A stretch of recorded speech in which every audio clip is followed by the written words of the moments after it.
I'm Lisa from Mobile Tech Review, and this is the Amazon Kindle Fire. This is their new 7-inch ebook reader, video player, you name it, everything to consume Amazon content and some other content as well. So you can see something from Amazon. Well, you would think of it primarily as a book reader, wouldn't you? But right now we're in the video screen, for example, and this looks like something out of a page of iTunes or something like that. You've got Prime Instant Videos featured here, movies that you can rent, TV shows that you can rent, all that kind of thing.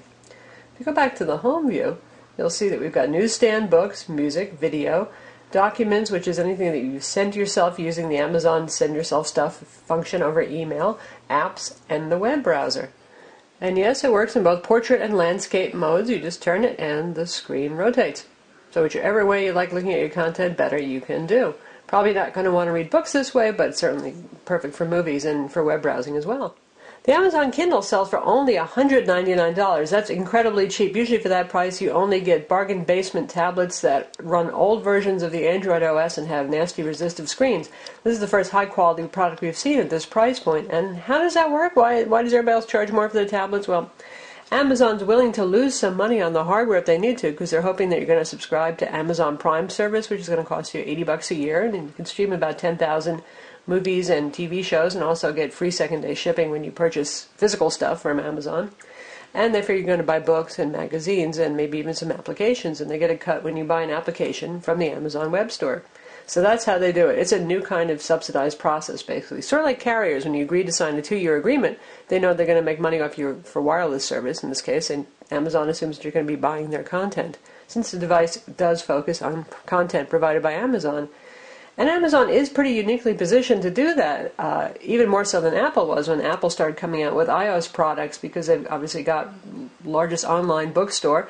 They have periodicals, they have their videos, they've got their own app store, which is reasonably well populated. In fact, let's take a look at that first, for those of you who are thinking of using this as an Android tablet more than an e-reader or a media consumption device. And you can see right here I've got a bunch of applications already downloaded and installed, and it also uses the bookshelf metaphor, weird as that might be for applications. And if you hit the store, you can see they have a couple of thousand apps. Now, they have most of the top apps that you're going to want, like IMDb, Flickster, Quick Office, Office Suites, that kind of stuff, but a couple of thousand pales in comparison to several 100,000 on the full Android market, which you do not have direct access to on this device. This is a sandbox version of Android, heavily customized by Amazon, and by doing that they can make it very user-friendly, and you can count on vetted applications that don't have viruses or Trojans in them in their app store, but at the same time it's less easily expandable, extensible than a basic Android tablet. For example, compared to something like the Samsung Galaxy Tab 7 Plus that just came out, which is a couple $100 more, but is your basic open honeycomb tablet. You can put anything you want on it that's available for the Android market or off. You can also shop for Amazon apps, as a matter of fact. And while we're comparing them, Samsung, of course, always likes to make the thinnest and the lightest products out there, and it indeed is a couple of ounces lighter than the Fire, and you can see it is thinner. The Fire weighs 14.6 ounces, speaking of weight, and that's a bit heavy. You're going to feel this holding it in your hand. It's a little bit more like holding a hardback book than a light paperback book. Not horrible, but still. And if we compare it to its kissing cousin here, we've got the BlackBerry Playbook here, and they share a lot of hardware design heritage. In fact, they look quite similar. Similar thickness, both have soft touch backs. Inside here we've got a 1 GHz dual-core CPU, 512 megs of RAM, 8 gigs of storage with about 6 gigs available. And there is no expansion slot, no micro SD card slot, so you're not going to fit a huge amount of video content on here, let's say. You can put a good number of applications, plenty of books. Books tend not to be large. Magazines can be large, and a lot of the magazines are being delivered as applications. They're very rich and pleasing to look at, but we just downloaded an issue of a magazine, that New Yorker, that was 129 megs just for one issue. And that's where the cloud storage thing comes in here. If we take a look back and say we go to our books, and you can see there's always a toggle here between cloud and what's actually on the device. And that works throughout with videos, with music. If you use the Amazon MP3 Music Store, anything you purchase from Amazon is stored on their servers, and you can pull it down anytime you want, and you don't need to permanently store it on the device. That's their way around the problem. Really, given the fact that flash storage is so cheap, I find it a little boggling they didn't give you more, though. I mean, because sometimes you do like to keep some favorite movies on the device, or you're going to go on vacation where you might not have access to Wi-Fi, and that can certainly be a problem. Barnes & Noble Nook tablet that's coming out this week as well does have an expansion card slot, and it has 16 gigs of storage as well, so they win in that respect. This has an IPS display that Amazon says is hardened. They don't mention Gorilla Glass. We don't know what it is, but they do say that you can leave your keys sitting on top of it and not worry about it scratching. We haven't attacked it yet. So far it seems reasonably durable. Because it's IPS, it's very bright, it has great contrast, and very good viewing angles. As I turn it, you can still actually see the colors and what's on the screen. Very nice. Also important for reading where you want a sharp display. The Nook tablet that's coming out will also have an IPS display. Definitely a must-have for both books and for video consumption, but particularly for books. It has reasonably high pixel density. It's 1024 by 600 pixels. I wouldn't have minded a little higher, honestly, for books, but given the horsepower that's inside this, they probably thought that was about the most appropriate resolution that they could use for videos and not have the device bogged down when playing. Amazon says this is an anti-glare screen. Well, you can probably see it. It's glaring plenty. See those flashes there? That's just the nature of LCD displays. Unless you put a really deadening matte finish on top of them, they don't look as attractive. Well, it's going to look that way. And maybe somebody will come out with a good matte screen protector. And if you compare that to the Kindle Touch here, which is an e-ink based reader, you can see just about no glare. A little bit if you angle it around, but pretty easy to deal with that kind of thing. But you get that black text on a gray background kind of thing. Very easy on the eyes, certainly, and much better battery life. So it really depends on what you're looking for. If you primarily just want to read books, obviously something like the Kindle Touch is going to be a very good choice. It's only $100 if you get the ad-subsidized version. Can go for a month on battery and easy on the eyes. You do need to have light in the room to read, whereas with the Kindle Fire, you can read this in the dark, in dim lighting, which is rather nice. This runs Android OS 2.3 Gingerbread, but as I mentioned, unless you're an Android user and you notice the little telltale signs, you probably would have no idea because there's really no access to the usual Android desktop, widgets, application drawer, anything like that. It's all been covered over. You do have tap there and you can see the controls here to get to wireless, volume, brightness, that kind of thing.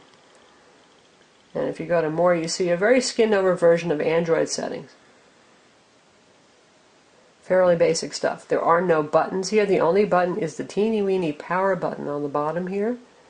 And there's your micro USB port, and your headphone jack 3.5mm standard is on the bottom. Because there are no buttons, Amazon has a fairly pervasive button that will appear down here to control the device. Now when you're in the home screen, there's no home. Primarily this is a home button that we're talking about here. But say we go into a book. And this is my favorites view over here, what I've recently accessed.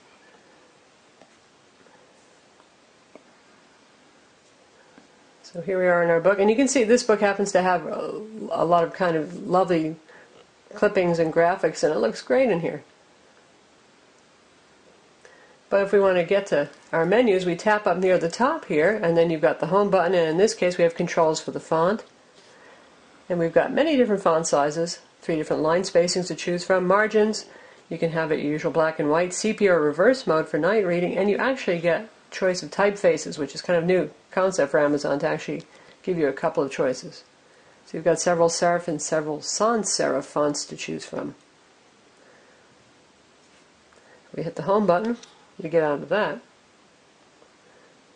If we're in videos, you can see here's the home button again, and this indicates that there's some menu functions here, so you can go to settings or help. And pretty basic stuff there. Generally speaking, in terms of settings in these applications, you won't see very much at all. You're really just going to be using that home button and that back button. So since this is a Kindle after all, let's take another look at this. Obviously there's no screen refresh going on here because this is not e-ink. You can swipe or you can tap to change pages. Page turn speeds are pretty good. Certainly adequate. And if you want to bookmark, you just tap in the upper corner, which has become the convention for touchscreen e-ink readers. Now text looks fairly sharp here, and in fact it looks quite sharp. And it makes for a very pleasant reading experience. So if you don't mind reading on LCDs, definitely I say that this is a nice product for reading. Now we've got a comparison here. We've got the HTC Flyer, which is $2.99 for the Wi-Fi version. And we've got the Kindle Fire on the left. And you can see actually that the HTC Flyer looks great too. We're in the Barnes & Noble Nook app. Of course, you can load the Kindle app or any other application that you want. And the HTC actually is a little bit whiter for the background. This has a slightly vaguely purple tint to the background, and I'd say they're just about equally as sharp. So in terms of being able to read ebooks on a LCD-based Android tablet, obviously you can do that on any Android tablet, Nook, Sony, Kindle. They're all available on tablets as well. One thing you won't be able to do with the Kindle Fire is load Barnes & Noble Nook or anybody else's ebook reader unless it's offered on the Amazon app marketplace, and you can be sure that they're not going to allow Barnes & Noble Nook on here, Sony Reader, any of those other applications.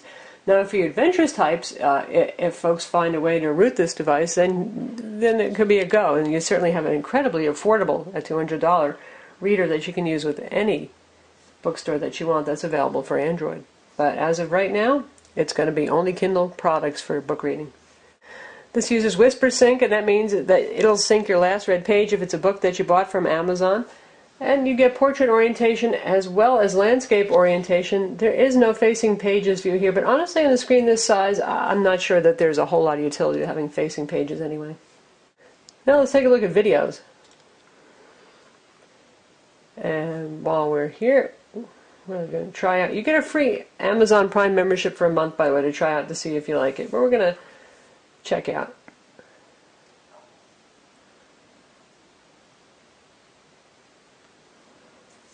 an episode of Lost. And obviously this is over Wi-Fi. This is a Wi-Fi only product. There is no 3G or 4G version of the Kindle Fire. That loads right up very quickly. There's like no buffering. You start out with sharpness. Good quality. And the speakers are almost at maximum volume.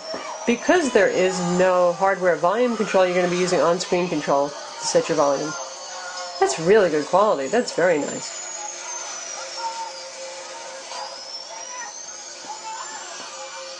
And if you tap it, here's your volume slider right here. Your scrub control if you want to advance through it. And there's a little go back 10 seconds in case you just missed what happened. And a pause button. Sound comes out from the stereo speakers here, and you know, for a tablet this size, that's not bad sound, not bad volume, and you can use the headphone jack, of course, too. Now you can play your own videos as well. Here's access to the library, and the library will show you on the cloud anything that you've purchased from Amazon here, and anything that's on device. But oddly, our videos are not showing up. We put some MPEG-4 videos, which is what this supports. So we downloaded a free file manager. There are several available on the Amazon Marketplace, just like there is on the Android Marketplace, to find our videos using the File Explorer. And we've got a 1080p high-profile trailer we're going to check out now. Not so much of a point to be playing 1080p on this because obviously it's not a 1080p display. It does not have HDMI out, nor does it have DLNA for wireless sharing. But nice to see that it can do it, and it's doing a very good job. Very nice display. Smooth playback. Good times.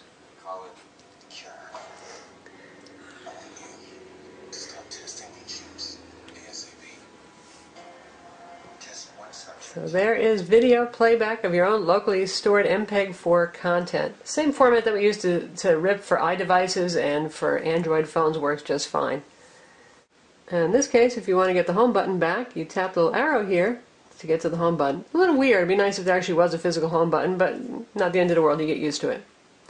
Now for music, same dealio. If you've purchased anything from Amazon, it'll show up on your cloud here. You can go to the music store. Attractive presentation. Everybody's probably pretty familiar with the Amazon MP3 store, so that works as you would expect. And then if we take a look at what I've put on the device, that did show up. And sometimes it manages to find album art as well. We put M4A and MP3 files on here. And that's what the interface looks like. Get nice big album art over here.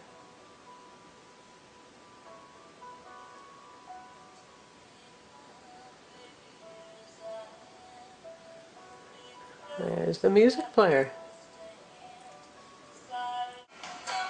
Obviously you're going to want to use headphones, most likely. And yes, it plays in the background, so you can read a book and listen to music at the same time. Or surf the web. Speaking of surfing the web, we have Android web browser here with a little intelligent back-end caching from Amazon. Now that Silk browser feature that they use, it depends on their being able to track user behavior. This device has only just come out, so they know what pages are accessed most often, so they can keep cache copies on their server, maybe to speed things up. But nonetheless, browsing speed is fine, and yes, it does have Adobe Flash. And now we'll check out our own web page. You can see you get a nice thumbnail view of the bookmarks there. And it loads quickly over Wi-Fi. Scrolling speed reasonably good, a little tricky sometimes, but it's fine. Pinch zooming, yes. Double tap zooming. Yep. Not bad speed. And yeah, it can do Adobe Flash. We'll check out one of our video reviews so you can see it for yourself.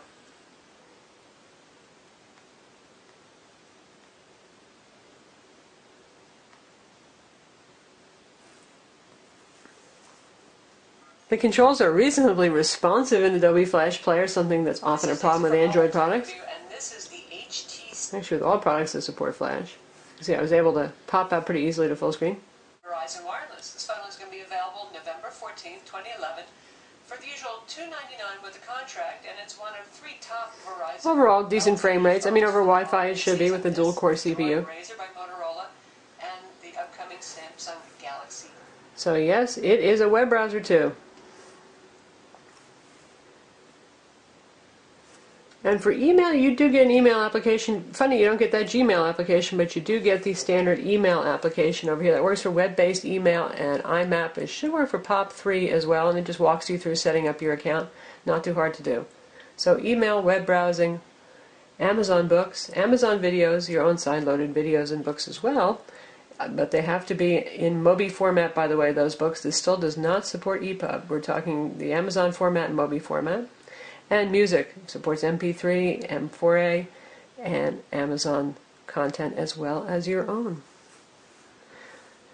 You also get some other cool stuff. You can stream Pandora Radio. This works with Hulu Plus. It's supposed to work with Netflix, but Netflix is not yet available for download. The device just came out today. I'm sure it will appear because Amazon and Netflix have both said it will be here. So it's nice to see a little bit of competition with services. You're not locked totally into Amazon's Prime Video store or their rental store. You can use Netflix, you can use Hulu Plus. Who knows what might come up in the future. For comics, we got a preloaded shortcut to Comics by Comixology here. And there is some Amazon format comics also in Mobi format or Amazon extension format. So I've just downloaded comics. And you can purchase comics to read inside of this application. Again, a very attractive graphical presentation. How about applications and games? We're going to check out the store for those of you who haven't ever looked at the Amazon App Store to see what's available. And again, these are the ones that I have installed. There are some suggested ones that they have for all set up for download, and things that are already in my Amazon account too, indicated with a little download arrow in case I want to download them.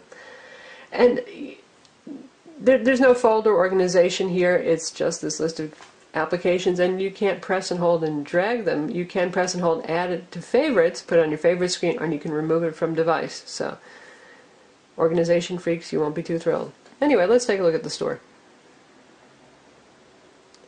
Again, a fairly graphical presentation here, and we've got things like Angry Birds featured, Plants vs. Zombies, and we'll take a look at some games. So here we are in the games, and we'll take a look at what the top games are. By the way, Amazon gives away a free application just about every day, so you'll often find something good for free. So we got a lot of the popular ones here: Cut the Rope, Angry Birds, Fruit Ninja, Secrets of Grizzly Manor, Bejeweled 2. We've got some EA games on board for launch. Battleheart, some kids games as well. Xenonia 2. So a lot of the top games are actually here for those of you who like to game. How about for you non-gamers? In terms of other applications, we've got news and weather, utilities, social networking. You got your Facebook on here, for example, your Twitter clients. For productivity, we have things like Quick Office that are available. Evernote, very popular online note syncing tool. Calculators, unit converters. So there's plenty enough here to keep you busy in terms of applications and some games too. So that's the Amazon Kindle Fire. It's available now for $1.99. You don't have to order from Amazon if you want to go see it in the store first. You can. It's at Best Buy, it's at Staples. It's going to be pretty much everywhere. And it seems like they've shipped a lot out to stores, so there's a good chance that you'll actually be able to pick one up and certainly to see it in person. Battery life on this, Amazon says that the battery life should be about 7.5 hours for video playback, 8 hours for reading if you turn off Wi-Fi. Obviously it doesn't compete with e-ink readers, but this is an LCD-based tablet. Battery sealed inside.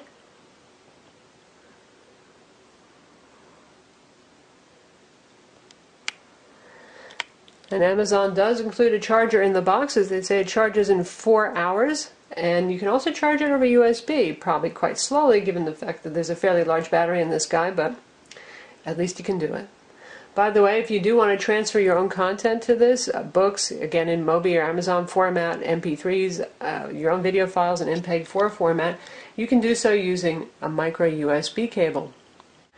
I'm Lisa from Mobile Tech Review. Visit our website for the full review of the Kindle Fire.